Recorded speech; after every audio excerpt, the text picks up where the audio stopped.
everybody. Oh my goodness, there's a bee up there. Look at that. She's watching me. It's like a drone. It's like a, I don't know if you could see there's a, oh wait, where did it go? I don't know. It was up there somewhere. Okay. Leslie Plazz here. Zazoo Plazz. What is it? Okay. Putting on the glasses.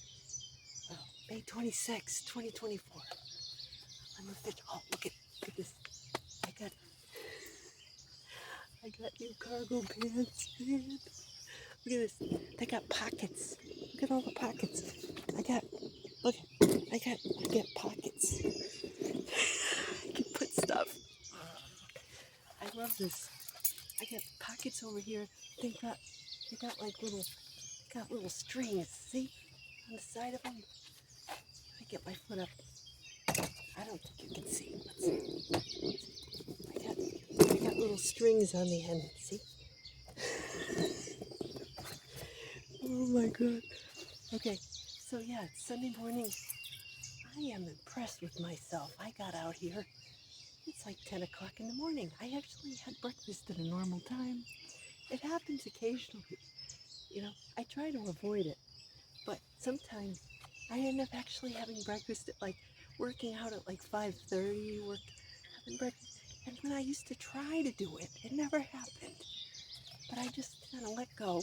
And occasionally it happens and I'm normal and I try to avoid it. So, you know, bear with me, I'm normal today. Look at there's some beautiful little purple flowers over there in the meadow there, down in the valley. Beautiful little white flowers over here. I don't know if you can see. Little, and they're just popping up. It's my first spring in this location. I lived down that way where the school was, where I used to do my reports. And but this is a couple miles away, maybe 2.5 miles away. I don't know, 5 minutes. Different smells, bugs coming out. I don't like bugs. Last night there was a huge spider. I was watching videos in bed, and I look on the wall. I'm watching my spiritual videos. You know, like she's doing tarot and stuff, and I'm paying attention. And all of a sudden, I look over in the wall. And there's this huge spider, just like appeared like that. My neighbor forgot to pick up his dog poop again. He's got dog poop bags. I think it's his girlfriend. She comes, and they kind of accumulate them over there by the slab, the front slab, the back slab. I may have to go inside. These bugs are driving me nuts. Okay, so, yeah. So, you know, it's spring. I'm so proud of myself. I have to tell you, I just put 2 pieces of furniture together by myself this week. I got a little like nightstand, and it's like the kind that comes from Amazon, and it's got like fabric boxes, you know, and you have to screw it all together, and you know, you get the metal frame, you put that together. So I got a little nightstand and that gray with white trim, and to match my headboard, which is like a light gray. And then I got a dresser that has like 6, 8, 9 drawers, like 3 little ones for your underwear and socks, and then like, you know, 2 on each side, 3 down. So I put the whole thing together, and it was you know, Chinese and English, not well, a little bit of English, but you know, diagrams. So, but I was tired. By the time I got to the dresser last night, I was tired. So I'm like, you know, in my typical Zazoo Plazz fashion, I'm over there. I'm like, yeah, I got this. Of course, my former spouse, being an engineer, he would read the damn instructions. He would have read them more completely than I did. I just kind of looked at the diagrams and said, oh, it's a lot like the nightstand. If I did the nightstand, I can do this, you know. And I look, and I got all my tools out, my Allen wrench and everything, you know. And I put the extras to the side, And they're like, oh yeah, we think that you're going to make a mistake. So we gave you extra slide things, the things you put on for the drawers to slide in. I'm like, I'm not going to need that. And then these little white cap things. Like, what the heck are these things? Like little white, like, thingies, round thingies. So I get the whole thing. I come to this bar that comes across, and there's like a big hole on one side and a small hole on the other. I'm like, what the hell is this? But I put the screw, I just put the screw through it. Then I flip it over and I get to the end. Put the little white round thingies in. And come to find out, that one bar that I'm like, what the hell is this? I put it in upside down. So the little white cap is supposed to hide the silver screw. So when the drawer slides in, it looks nice. And then I said, you know what? I actually like the silver better because it matches the silver studs on my headboard. So I just kept, the old me. And I started doing it. We're starting to unscrew all the screws to take it out. And I said, no. I hadn't eaten. It was like 12 midnight. And I said, oh, I can see where this is a test, isn't it? This is a test. You're giving me a test. I said, I can attest to this. The old me, and I can see it. I can see me going through it, taking all the screws out, swearing, getting sweaty, being hungry, and putting it together worse than before. So I said,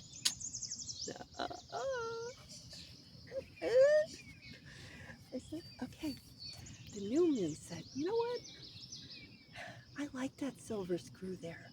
And I tried to put the white thing. I said, you know what? That's tacky. The silver, it matches the silver on the side. I said, so this is my lesson for you.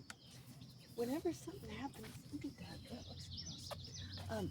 Something happens like that, right? And you find your inner perfectionist. I don't know, with a lot of us Gen Xers, especially as women, this is the thing, right? That, oh, I don't like it. And then, so I step back and I go, wait a minute. Okay, it's a skipped step, but it isn't, because I like this better than the way they were telling me to do it. So, see? So what you have to do is flip it and say, whatever it is that you don't like, flip it. So you said, whatever happens, I want to like it, right? And then you don't let anybody criticize that, because you decided that you did that on purpose because you liked it. See there? So it doesn't conform to what somebody's telling you it should look like. You decided, you know what? I did it that way because I like it. It makes it mine. And I've got a story now. See? You see what I did there? Anyway, I share this little free tidbit, my experience. I'm not getting paid for these videos, but I'm getting paid in other ways. So anyway, yeah, that's my little story for the week that I wanted to share with you. So, yeah. Anyway, so the readings for the week. Let's see. It's all about being the chosen ones, God's chosen ones. All right. So the word I picked out of the readings for the week was air, not hair. Air, H-E-I-R. And so obviously that's, and you can, it's like a legal thing, and I gotta go. That reminds me, I've got to go update my will because I gotta decide who's gonna get all my photos in my notebooks someday. That's my big inheritance. Anyway, so I think there's other readings. There's a reading here from Deuteronomy. Fix in your heart that the Lord is God above and below, and there's no other. Okay, so fix it in your heart. So that kind of makes it easy. The Lord is good. It's just stay focused. There's a lot of Gemini. We're in Gemini season, and I think what it means is that you know, remember to take time to kind of go listen to the birds, listen to your own,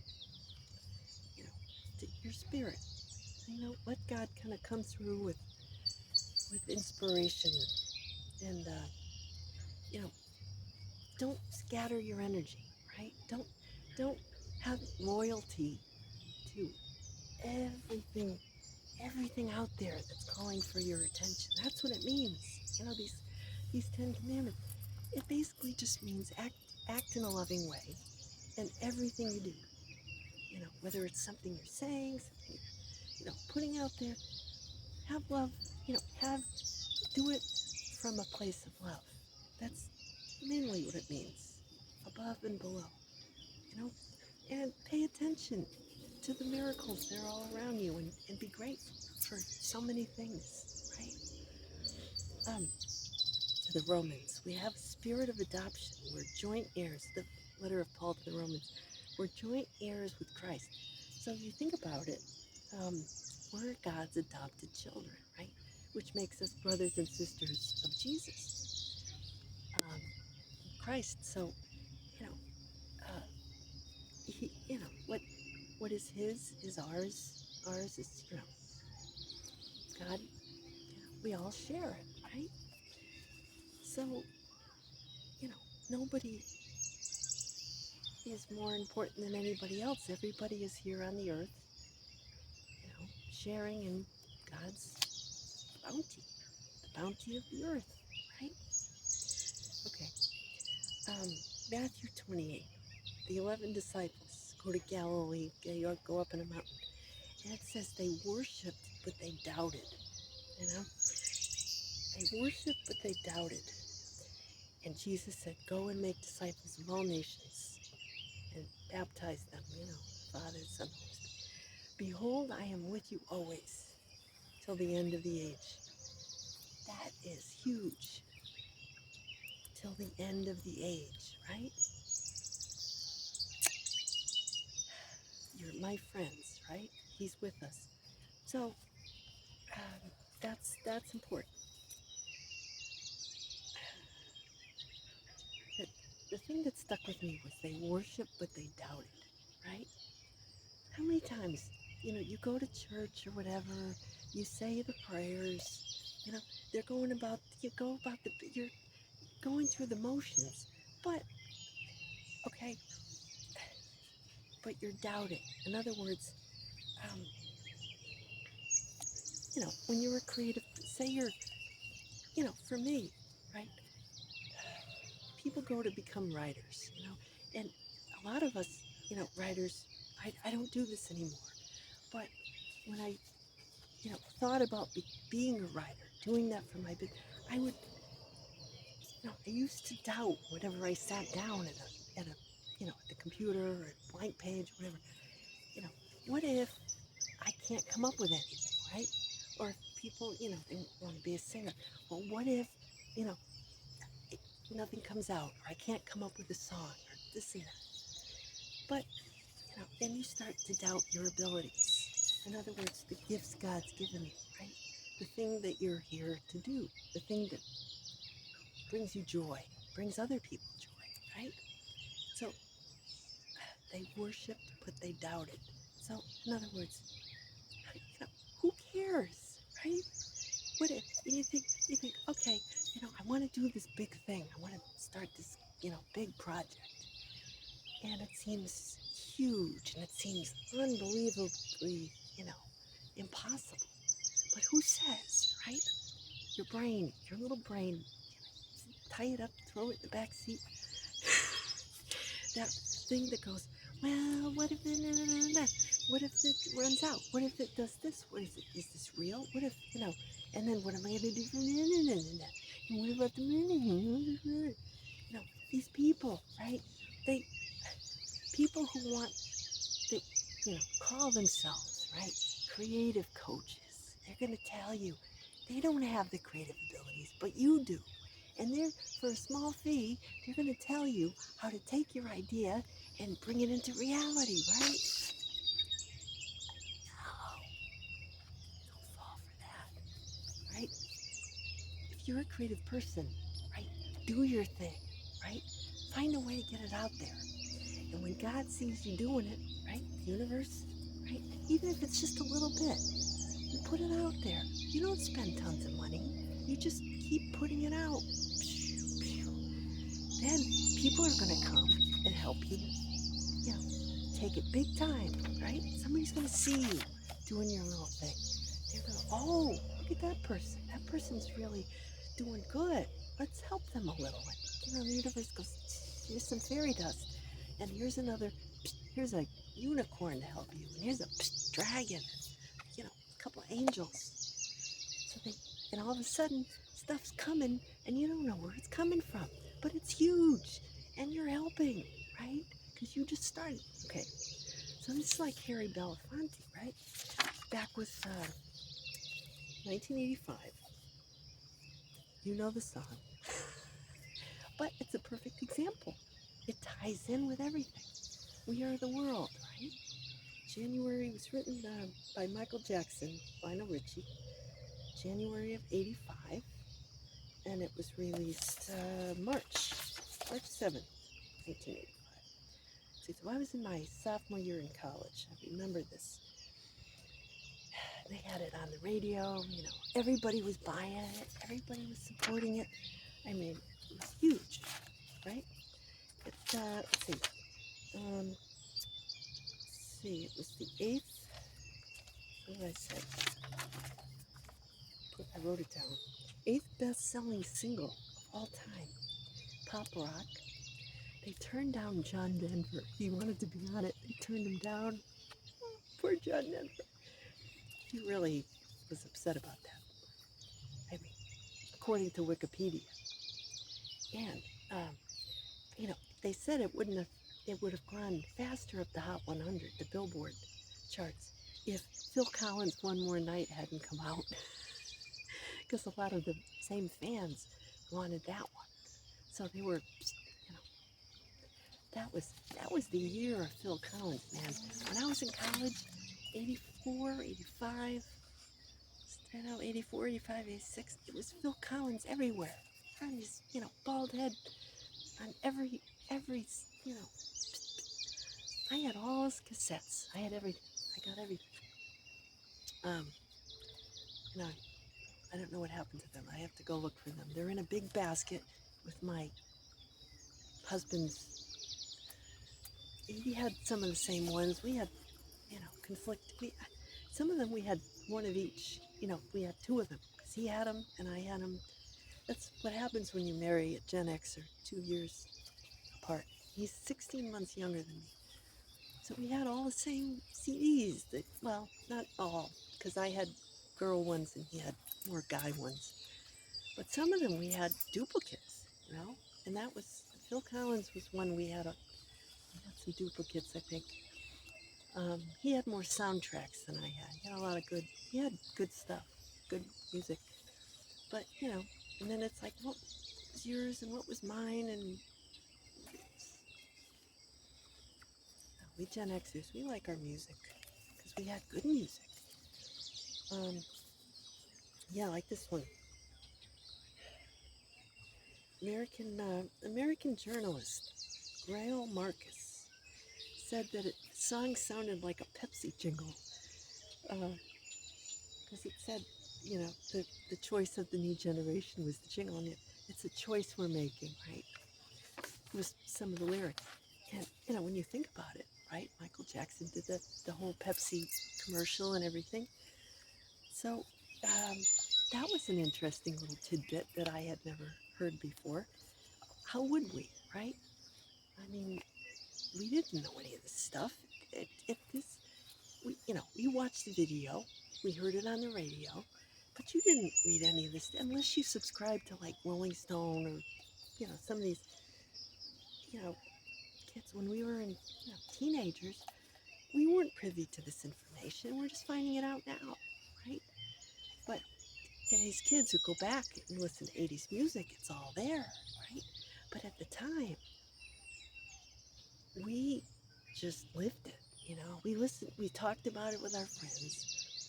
We didn't know all the secret meanings of the song. We didn't even know the lyrics in most of the cases, you know. Not that the lyrics were particularly, you know, deep on this one. Um, you know, give money for Africa, for famine in Africa, Ethiopia. Um, but this is an example. Um, you know, they they they released a song. They couldn't know how much money they were going to make, right? Um, they said, "Oh, if you know, what if they didn't do it because they didn't think they were going to make, you know, cover their cost and all these celebrities they, you know, had." No, they came in from the goodness of their heart. They all came together and it happened. You know, how many times you hear the best stuff happens when you're in the flow, whether it's sports or, you know, musicians or whatever. That's where, yeah, there's bloopers, but sometimes the bloopers are funnier than the actual thing, right?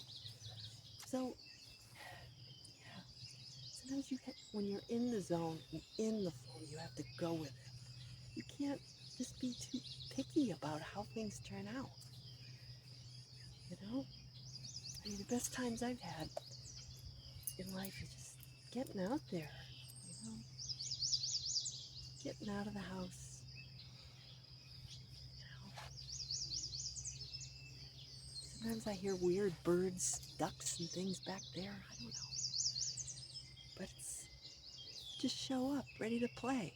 You know, bring your best game and your best attitude, and just do it. At the risk of sounding like a Nike commercial, but yeah, I mean, you know, we're all brothers and sisters, right? And you know, just like a party, right? How many times have I planned parties? Um, you know, when I was married, and the kids were growing up, just all the anniversary parties we threw for our parents. You know, 40th, we threw them a 40th anniversary party, which was a surprise. And after that, I didn't do surprises anymore for my parents because they were earth signs. They did, in fact, their 50th anniversary, my mom, uh, you know, I went and reserved the room in the restaurant and worked out all the things. But she, you know, she had her guest list.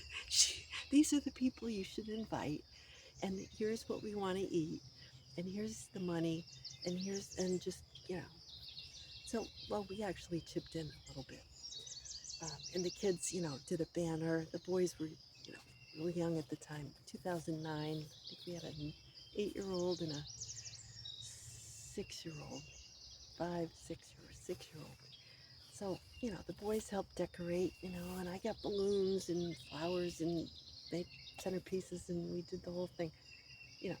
So, and then they kind of pretended it was a surprise. But my mother she was a planner, man. She, she wouldn't let anything just happen.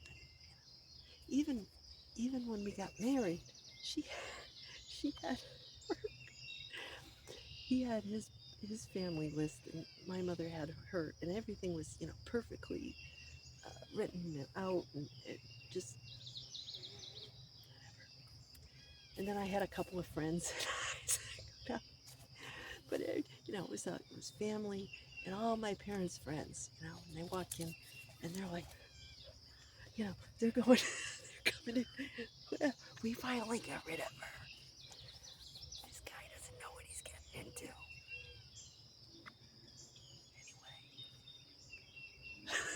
Like, did you have to be so obvious in your relief that you married me off? Okay, anyway, uh, that's another story for another day. But anyway,